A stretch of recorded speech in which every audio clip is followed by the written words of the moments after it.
தமிழ் சேனலுக்கு உங்கள் அன்போடு வரவேற்கு. இன்றைக்கி வந்து வெளியில் கிளம்புறதால ஒரு சிம்பிளான சமையலுங்க. சாதம் வடிச்சிட்டு கத்திரிக்காய் வதக்கிட்டேன். இங்கே பார்த்திங்கன்னா தக்காளி ஊறுகாய் போட போகிறேன்.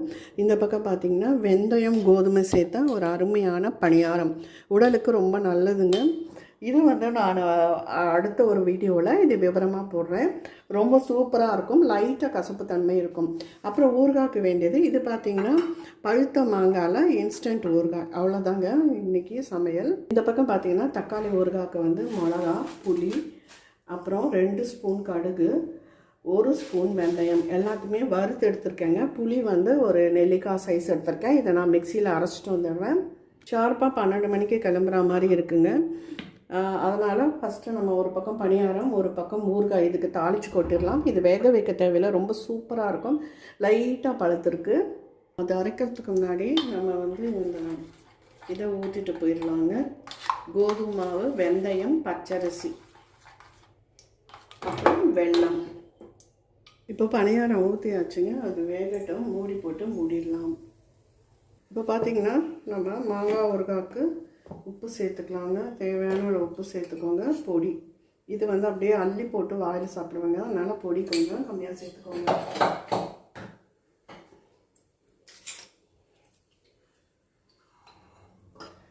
இதை கலந்து கொடுத்துக்கலாம். பழுத்த மாங்காய் தான் இன்னும் ஃபஸ்ட் கிளாஸாக இருக்குங்க. இதில் கர்நாடகா ஸ்டைலில் வந்து வெல்லம் சேர்ப்பாங்க, நான் வெல்லம் சேர்க்கல. இப்போ நல்லா நம்ம அதை கலந்து கொடுத்தாச்சு. கடுகு கருவேப்பிலை தாளிச்சுட்டுங்க. இப்போ இதில் கொட்டிடலாம்.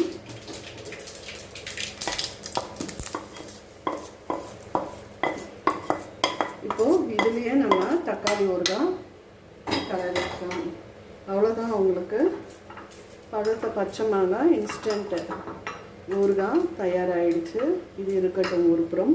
இந்த பக்கம் பார்த்திங்கன்னா பணியாரம் ரெடி ஆகிட்டு இருக்கு. பக்கம் ஒரு 3 குழிக்கரண்டி எண்ணெய் விட்டுருக்கேன். 3 ஸ்பூன் கடுகு, 1 ஸ்பூன் வெந்தயம், கருவேப்பிலை எதுவும் தேவை வேண்டாம். நான் தக்காளி ஒரு 1/4 கிலோ பெரிய பெங்களூர் தக்காளி எடுத்து நல்லா மிக்சியில் மையா அரைச்சி வச்சுருக்கேங்க.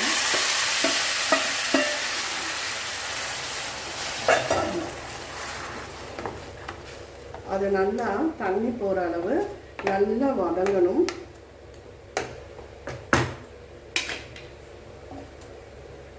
இது நல்லா வதங்கட்டும். நல்லா ஸ்டவ்வை ஏற்றி விட்டு நல்லா இதில் இருக்க அந்த ஈரப்பசையெல்லாம் போகணுங்க. அந்த அளவு நம்ம வதக்கி கொடுக்கணும். நல்லா அந்த தண்ணியெல்லாம் எவாப்ரேட் ஆகிடணும். அப்போ தான் உங்களுக்கு ஒரு 2 மாதமாவது ஊறுகாய் கெடாமல் இருக்கும். இதில் எல்லாமே நம்ம வந்து வினிகர் சேர்க்குறது இல்லைங்க. நான் எப்போவுமே ஊறுகாயில் வினிகர் சேர்க்குறதில்லை. ஆனால் மற்ற ஊறுகாயெல்லாம் ஒரு 6 மாதம், ஏன் 1 வருஷம் கூட இருக்கும். இது வந்து ஒரு 2-3 மாதம்தான் இருக்கும், ஏன்னா நம்ம மருந்து சேர்க்காததால். இப்போ இது இருக்கட்டும், பார்க்கலாம். இப்போ பார்த்திங்கன்னா இதில் கொஞ்சம் பெருங்காயத்தூள் சேர்த்துக்கோங்க. 1 ஸ்பூன் பெருங்காயப்பொடி,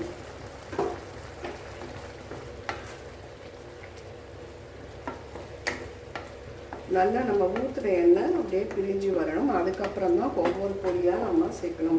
நம்ம வறுத்து அரைக்கிற பொடி வந்து ரொம்ப நைஸாக பொடிச்சிடக்கூடாது.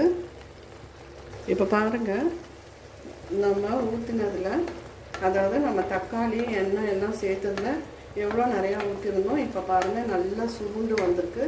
இந்த ஸ்டேஜில் அரைச்ச பொடியை வந்து நைஸாக அரைக்கக்கூடாதுங்க. இந்த மாதிரி ஒரு பக்குவத்தில் அரைக்கணும், நரன்னு அரைக்கணும். இப்போ இதை சேர்த்துருங்க. எல்லாத்தையும் சேர்த்து கலரி கொடுங்க. உப்பு எதுவும் நம்ம இப்போ சேர்க்கல. இதில் 2 ஸ்பூன் காஷ்மீர் சில்லி போட்டிருக்கேன். இப்போ நான் அரைச்ச அந்த மிளகா இதுவே ரொம்ப காரத்தை கொடுக்கும். இப்போ எண்ணெய் பத்தல, நம்ம கொஞ்சம் எண்ணெய் விட்டுக்கலாம். நல்லா இப்போ சிம் பண்ணிக்கோங்க. இப்போ பார்த்தீங்கன்னா நல்லெண்ணெய் இது முழுகிற அளவுக்கு இருக்கணும். பாருங்கள், இது முழுகிற அளவு.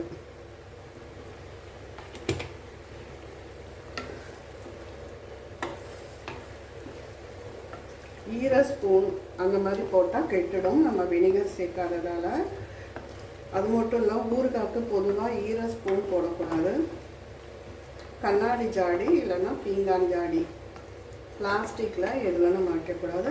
இப்போ நம்ம இதுக்கு வந்து செக் பண்ணி பார்த்துக்கோங்க உப்பெல்லாம் இருக்கான்னு. பார்த்தீங்கன்னா இதில் உப்பு கொஞ்சம் கம்மியாக இருக்குது, உப்பு சேர்த்துக்கிறேன்.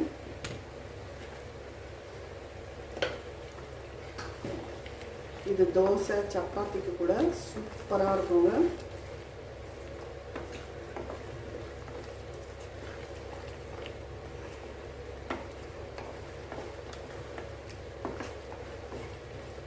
நல்லா எண்ணெய் பிரிஞ்சு வர அளவுக்கு நம்ம இதை நல்லா வதக்கி கொடுக்கலாம். அவ்வளோதாங்க, சூப்பராக தக்காளி ஊறுகாய் ரெடி ஆகிடுது.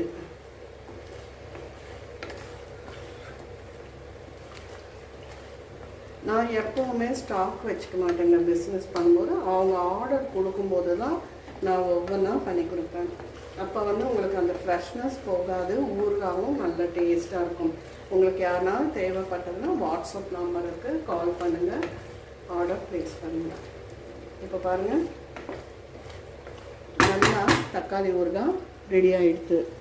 அவ்வளோதாங்க, அம்மாவின் தண்டல் சமையல் இன்றைக்கி முடிஞ்சாச்சு. கண்டிப்பாக இந்த வீடியோ பிடிச்சிருந்தால் லைக் பண்ணுங்கள், ஷேர் பண்ணுங்கள், சப்ஸ்கிரைப் பண்ணுங்கள், கமெண்ட் பண்ணுங்கள். நன்றி.